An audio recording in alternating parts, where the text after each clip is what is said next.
60 anos da instauração da ditadura no Brasil. Iniciativa aponta locais em Porto Alegre que resgatam a história do período de exceção. O projeto busca reforçar o Estado democrático de direito e a importância de não apagar a história vivida em Porto Alegre durante o regime militar. Com amor e cuidado, ONG na Zona Sul da capital faz toda a diferença para a comunidade da região. A ONG Só Bebê auxilia mães em situação de vulnerabilidade, acolhendo suas crianças na creche comunitária. História do Rio Grande mostra escultura arte sacra missioneira, apresenta obras do século XVIII em exposição na cidade. Muitas esculturas estão em famílias, e às vezes não sabem qual a origem, a história. E nós, depois de 3 meses, comprovamos, que ela é uma Imaculada Conceição. Tudo isso a partir de agora aqui no Acontece em Porto Alegre, então você já sabe, fique com a gente.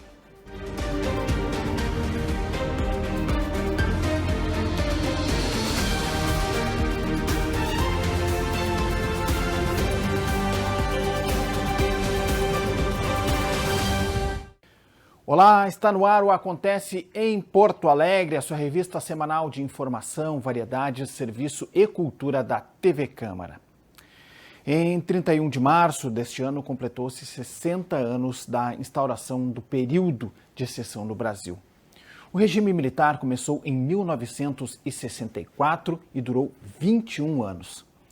Aqui em Porto Alegre, existem diversos locais e monumentos considerados emblemáticos e que ajudam a contar essa história. O projeto Caminhos da Ditadura indica esses pontos na cidade e oportuniza a população a conhecê-los. Tudo começou com um mapa para ser utilizado por professores em sala de aula. A ideia era mostrar para os estudantes do curso de História os locais de memória do regime militar na capital gaúcha. Mas o projeto cresceu e hoje, uma vez por mês, é possível visitar a pé 8 pontos na cidade que têm relação com a ditadura. A iniciativa do projeto partiu da Anitta, historiadora formada pela URGS. Em uma exposição aqui na Câmara Municipal, o projeto Caminhos da Ditadura reuniu alguns banners com fotografias de locais aqui em Porto Alegre considerados mais emblemáticos durante o regime militar. Um deles é o Dopinho. O Dopinho, então, ele foi o primeiro centro clandestino de tortura na América Latina, segundo as fontes que a gente tem hoje. Ele é um casarão que fica na rua Santo Antônio, número 600, no bairro Bonfim, aqui em Porto Alegre. Ele é um dos pontos do nosso trajeto. E acredito que muitas pessoas não conheçam a história desse local porque ele é uma casa comum, assim, né? Passa ali na frente, tu nem sabe, o que aconteceu. O casarão tinha uma passagem subterrânea na lateral direita, por onde chegavam os presos políticos. Em 2013, houve a tentativa de transformar o local em um memorial. O imóvel segue de propriedade particular. Outro ponto é a loja Maçom na Andradas. O local reuniu estudantes responsáveis pela criação do Grupo Palmares, primeiro coletivo negro a pautar o 20 de novembro como o Dia da Consciência Negra. A importância do trajeto é a gente falar sobre esses fatos que aconteceram no passado, mas entender o que acaba se repetindo no tempo presente, quais são as violações que seguem acontecendo. E o sentido é a gente estar sempre defendendo o Estado democrático de direito, reforçar a cidadania, reforçar a nossa voz, a importância da nossa participação na sociedade como um todo. Para conhecer o projeto Caminhos da Ditadura e acompanhar a agenda de trajetos, acesse o Instagram, @caminhosdaditadura_poa. O mapa virtual você pode encontrar no site urgs.br/Caminhos da Ditadura em Porto Alegre. Vamos com o nosso quadro Cidadania em Pauta. Com o propósito de auxiliar mães em situação de vulnerabilidade social, a ONG Só Bebê oferece uma creche gratuita para a comunidade. O espaço tem capacidade para acolher até 30 crianças entre 3 meses e 3 anos de idade. Há 15 anos nascia o sonho de Denise, espalhar amor e cuidado ajudando a mulheres e crianças. Um sonho que se realizou a partir da ONG Só Bebê, fundada na Zona Sul de Porto Alegre. O local recebe filhos de mulheres que sofrem violência doméstica, são usuárias de drogas ou não têm condições de pagar por uma creche no período em que saem para trabalhar. A Só Bebê nasceu da necessidade que Porto Alegre tinha de um espaço totalmente voltado para a primeira infância, acolher crianças, bebês em vulnerabilidade social e em sofrimento psíquico. Para localizar as famílias que precisam desse apoio, existe o projeto Ninar, a principal iniciativa da ONG. A gente vai para a rua, na região, em busca de adolescentes gestantes, de mulheres gestantes que estão em situação de rua, que estão em situação de violência. A gente traz essa mulher para perto de nós, a gente se aproxima da família, então a gente provê para ela o enxoval, os cuidados, o atendimento psicológico gratuito. As gestantes também são instruídas a buscar a rede de proteção do município e, quando necessário, o tratamento para dependência química. Quando a criança nasce, ela é cadastrada na creche e pode permanecer até completar 4 anos. A Só Bebê fornece alimento, banho, roupas e atendimento pedagógico para os pequenos.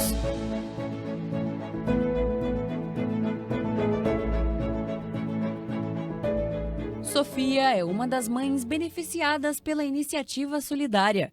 Ela conta que antes de conhecer o projeto passava por situações de necessidade.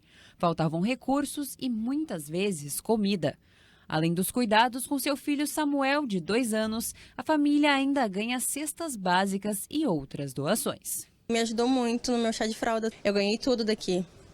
Ganhei roupa, ganhei banheira, fralda, que me ajudou bastante, fralda, leite. O pequeno Samuel adora o espaço da creche. Ele aprende muita coisa aqui.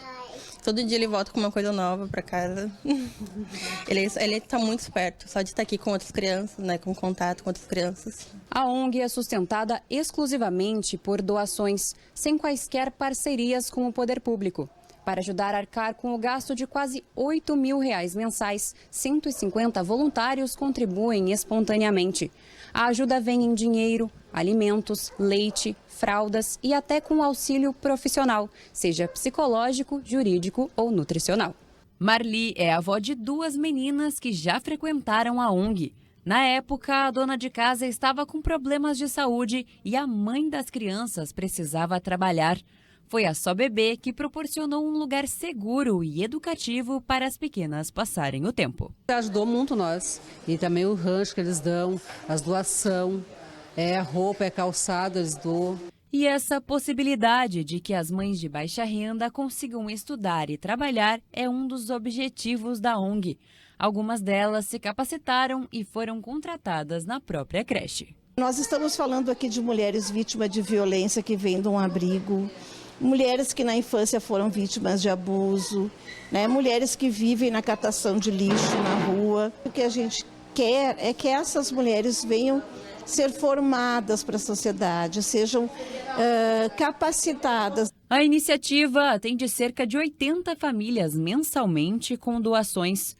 Ao longo do ano, ocorrem outros projetos, como o Lanche do Bem, que fornece alimentos para as crianças no período de férias, e o Cobertor com Amor, que recolhe roupas de cama para o inverno. Nas datas comemorativas, são promovidos eventos abertos à comunidade. É um trabalho essencial para todo mundo aqui dentro. Ajuda muito. A gente se mantém daqui, sabe? Todo mundo que está aqui, a gente sempre se mantém daqui. Se esse trabalho acabasse um dia, eu acho que a gente não ia saber o que fazer. Para doar qualquer valor, acesse a vaquinha online através do site sobebê.ong.br. Você também pode ajudar se tornando um voluntário. Entre em contato pelo número 51 98572 3588. Vamos reforçar, Para quem quiser ajudar, vamos reforçar os contatos aqui da Só Bebê. O site é o sobebê.ong.br e o telefone é o 51 98572 3588. Belo trabalho realizado pela entidade, Parabéns a todos que fazem da Só Bebê este espaço tão importante de acolhimento e amor para as mulheres e para as crianças. Momento agora de viajar no tempo. Está em cartaz no Museu de Ciências da PUC uma exposição que visita uma parte emblemática da história do Rio Grande do Sul. A mostra Escultura Sacra Missioneira traz 2 obras do começo do século XVIII, usadas pelos jesuítas na conversão dos guaranis. Vamos conferir mais detalhes na matéria dos repórteres Gilberto Caetano e Jorge Júnior. Iniciadas no final do século XVII, as missões jesuítas foram um esforço da Igreja Católica para catequizar os indígenas guaranis e dominar o noroeste do estado. De lá para cá já se passaram mais de 300 anos, mas quem visitar a exposição Escultura Sacra Missioneira, em cartaz aqui no Museu da PUC, vai poder conferir itens raros que contam boa parte dessa história. As 2 esculturas, também chamadas de Tupanci, expressão de origem indígena, pertencem ao Museu Histórico das Missões, que será inaugurado em maio na cidade de Santo Ângelo. Doadas para o acervo do espaço, as imagens Imaculada Conceição e Menino Jesus Salvador do Mundo representam a arte da maternidade. Enviadas para ser objeto de pesquisa em Porto Alegre, as obras passaram por um minucioso processo de restauração liderado pelo professor Edson Rettner. Aqui nós temos primeiro a Imaculada Conceição, que é uma Tupanci. Ela foi doada esse semestre para o Museu Histórico das Missões. Muitas esculturas estão em famílias, né, e às vezes não sabem qual a origem, a história. E nós, depois de 3 meses, comprovamos, né, que ela é uma Imaculada Conceição. Mas por que ela é uma Imaculada Conceição? Cada escultura tem uma identidade. Então nós temos vendo aqui nos pés dela os querubins, 3 anjinhos, no lado a lua crescente, que significa o que essa lua crescente? Significa que o sol, Jesus, né, Cristo, bate nela, na lua. Então ela é Imaculada Conceição. E com as mãos junto ao coração. As mãozinhas dela foram perdidas, né, com o tempo, né? Mas esta é uma Imaculada Conceição que revela toda uma identidade. Por que ele é o menino Jesus Salvador do mundo? A gente percebe que é um jovem, né? Os seus 7, 8 anos. Ele tem um orbe na mão, né, que representa o mundo, por isso que ele é Salvador do mundo. E a mão direita com uma bênção, né, para o mundo. Ainda teria uma coroa em cima da cabeça, mas foi perdida com o tempo, né? Mas com certeza esse menino Salvador do mundo, ele tem mais de 300 anos e é uma joia, com certeza. Em 2018, aqui num leilão em Porto Alegre, o Ministério Público de Santo Ângelo adquiriu essa escultura para o município de Santo Ângelo. Isto antes da pandemia. Ela deveria ser já levada para Santo Ângelo há alguns anos atrás, mas não foi por causa da pandemia. Então, ela foi adquirida em leilão, comprada. As esculturas missioneiras podem ser vendidas? Sim, só não pode sair do Brasil, né? Elas têm que ser depois anunciadas ao IFAM. Também faz parte da exposição um sino missioneiro do ano de 1719. Conhecido como Sino do Monge, a peça de bronze foi fundida na redução jesuítica de La Cruz, na Argentina.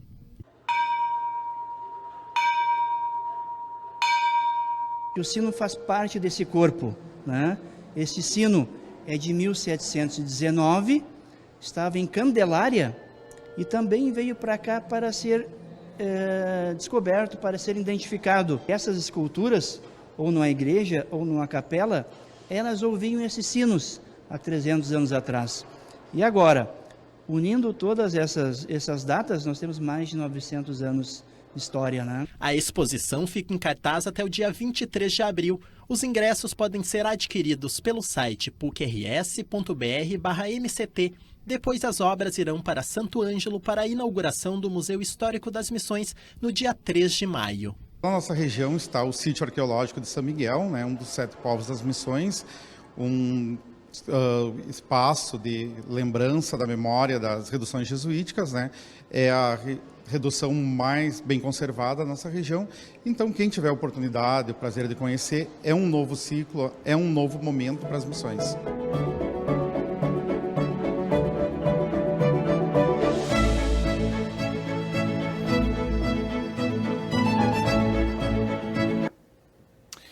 A exposição tem a curadoria de Edson Hittner, Douglas Barbosa Pinto e Éder Abreu Hittner.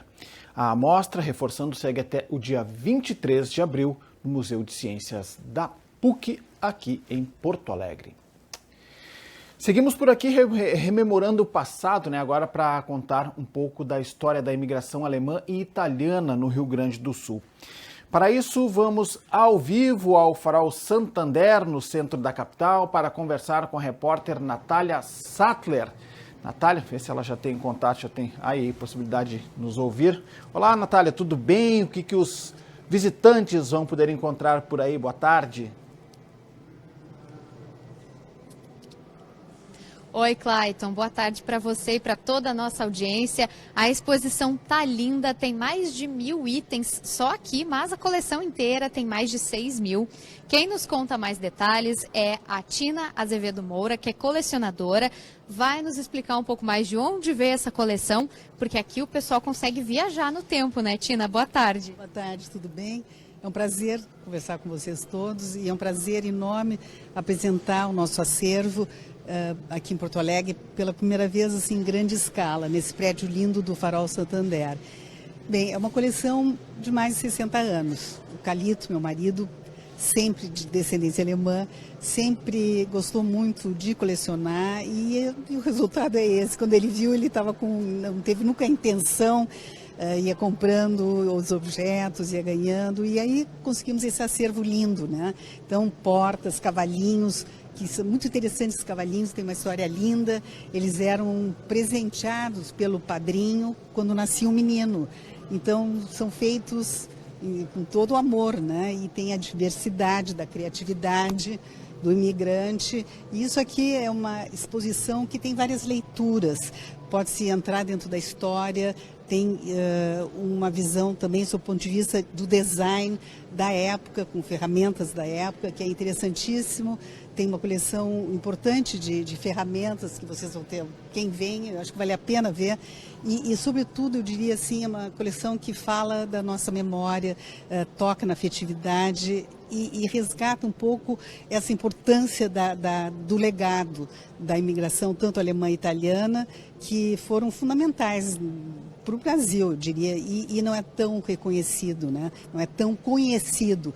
E a curadoria muito fantástica da Adélia Borges. Os textos, vale a pena ler todos esses textos que ela fala e então vocês vão se deliciar.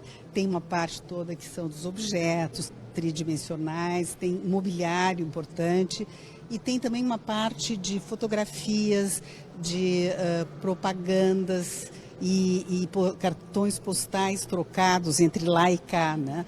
Então é uma exposição realmente muito rica e eu tenho certeza que todos vão gostar muito. Com certeza a gente vem aqui e se emociona mesmo, porque quanta história, né, Tina? Que tudo isso aqui foi realmente usado pelos imigrantes, conta muito da vinda deles para cá, dos desafios e também da inteligência, da perspicácia que eles tiveram para desenvolver tecnologias, né? Porque eu vou até mostrar um detalhe da inteligência mesmo. Então, essa seção de banquinhos, de várias utilidades, várias finalidades, digamos assim, mas quando eles eram levados para o campo para ordenhar as vacas, eles tinham esse detalhezinho aqui para facilitar a pega. Então, são pequenos detalhes, né, que a gente fica pensando, é o que eles dispunham na época, né? Então, e muitas cadeiras, todas originais, todas assim, muito bem conservadas, né? O Calito sempre teve esse olho de buscar peças inteiras, assim, não, porque a gente encontra muita coisa nem sempre inteiras. Essa, por exemplo, essa curiosidade aqui, isso aqui é uma cadeira fantástica. Além de ser bela, bonita na proporção, ela era para fazer as suas necessidades. Então, tinha um pinico dentro, não é? Podia ser retirado, a portinha fechava aqui, né? Quando não estava em uso, aí não é notável isso, né? Então é impressionante, né? As leituras e as informações que a gente pode ver aqui. E todas uma diferente da outra, não é? Tanto assim simples para deixar na casa de uso normal e as mais importantes, entre aspas, que são as cadeiras de balanço, eram usadas mais pelos mais velhos, o nono, a nona, o papai, o mamã. Então, e a gente não está diferenciando muito aqui o que é italiano e o que é alemão, porque em determinado momento houve uma mescla, eles conviveram muito juntos. Então, claro, algumas coisas são evidentes, né? Quando está em alemão, escrito, ou mesmo, vamos dizer assim, na cozinha, os hábitos alimentares muito forte na italiana, né? Na cultura italiana, tem um setor lá de cozinha, onde estão panelas, objetos, e interessante também observar que tudo é uma escala muito grande. Quer dizer, se é uma tábua, uma espessura fantástica, é uma coisa para durar, de uso coletivo. Então, isso são detalhes que a gente, por isso que eu te digo, várias leituras, a gente começa a pensar, não é, nesse povo desbravador, que teve que fazer uma força enorme em todos os sentidos para se adaptar a essa terra estranha, e que também uma terra que fascinou pela abundância, né? Então, quando eles chegam, aquelas árvores gigantescas, aquelas araucárias que eles tiveram que serrar, tem um serrote, o tamanho do serrote também, enorme, né, para fazer isso. E, enfim, conta essa história, essa saga, né?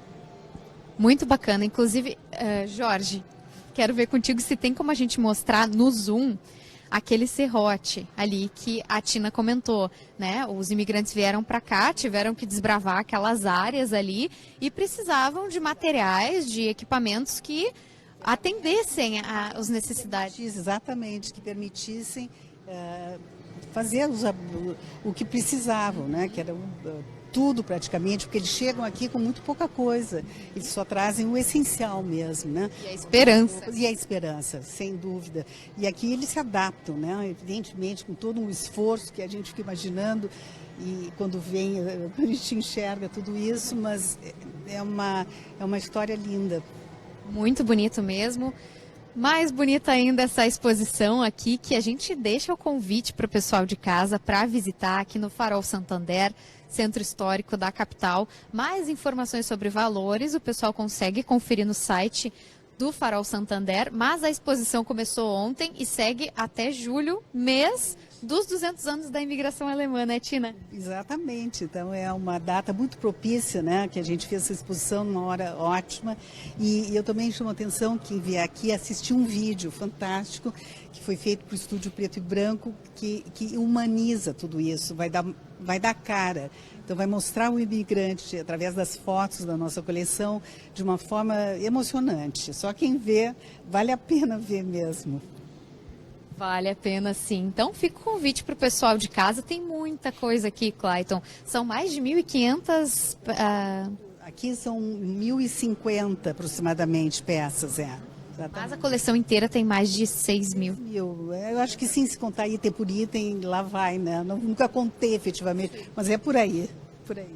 Tem muita coisa, então, para o pessoal conferir aqui, ter esse contato com a história, né, da imigração italiana, alemã, que a gente celebra no país todo e aqui no Rio Grande do Sul também. Então, a gente deixa o convite para o pessoal de casa para acompanhar essa exposição e se emocionar, relembrando a história da imigração italiana e alemã. Clayton.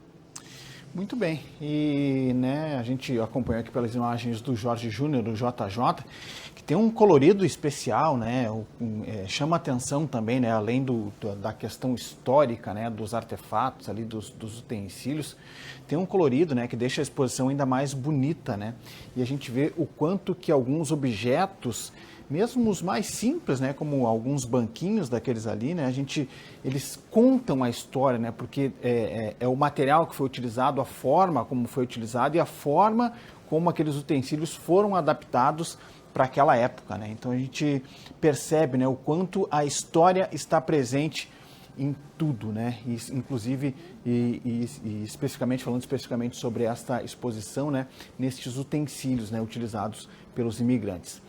Valeu, Natália, muito obrigado, bom trabalho aí para você, né? E a gente segue por aqui com o Acontece em Porto Alegre. Bom, a gente vai chegando ao final do programa, lembrando a você que para rever este e outros programas da TV Câmara, basta acessar as nossas redes sociais e para mais informações do Legislativo, acesse o site da Câmara de Vereadores de Porto Alegre. Bom, para fechar o programa, a gente vai continuar com as imagens lá do Farol Santander, trazendo estas informações, essas imagens, na verdade, sobre essa belíssima exposição que está acontecendo ali no centro da cidade, deixando também o convite para que você visite, né? Tratando sobre a imigração italiana e alemã, imigração completa 200 anos aqui no país. Muito bem, eu me despeço, fiquem com imagens do JJ e até a próxima edição. Tchau, tchau.